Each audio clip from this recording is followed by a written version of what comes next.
E aí, bora para mais uma resenha? Hoje a gente vai mergulhar numa das histórias mais impressionantes de superação que existem. É sobre como um homem, que se via como o menor de todos, o mais fraco, acabou liderando uma vitória que parecia impossível, com só 300 soldados contra um exército gigantesco.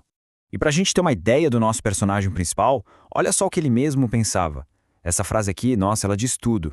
Ele se via como o último dos últimos, sabe? Um verdadeiro ninguém, com a autoestima lá no pé. Ok, vamos começar a entender isso. Primeira parte da nossa história, o herói improvável. Para sacar quem é Gideão, primeiro a gente precisa entender o baita perrengue que o povo dele estava passando naquela época. O cenário era desolador, para dizer o mínimo. De um lado, os midianitas, uma força assim, esmagadora que chegava e passava o rodo em tudo. Roubava comida, destruía as plantações, e do outro lado, o povo de Israel vivendo na miséria total, escondido de medo. A fonte chega a usar a expressão só o pó da rabiola, ou seja, eles estavam no limite, não tinham mais nada. E é nesse cenário que a gente encontra nosso futuro herói. Gideão estava tão, mas tão apavorado que ele malhava o trigo escondido num buraco, um lugar de esmagar uva, só para não ser visto pelos inimigos.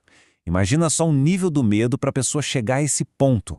Mas é aquilo, né? Às vezes é no fundo do poço que a virada de chave acontece. E é exatamente o que rola agora.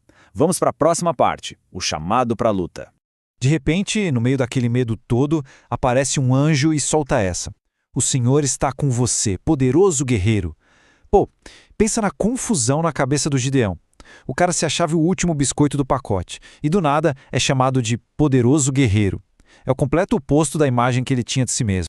A reação dele não podia ser mais humana, mais real, sabe? Ele não engole essa história de primeira, não. Ele questiona, e com toda a razão do mundo, peraí, se a ajuda divina existe, por que tá tudo essa desgraça? É uma dúvida super pertinente.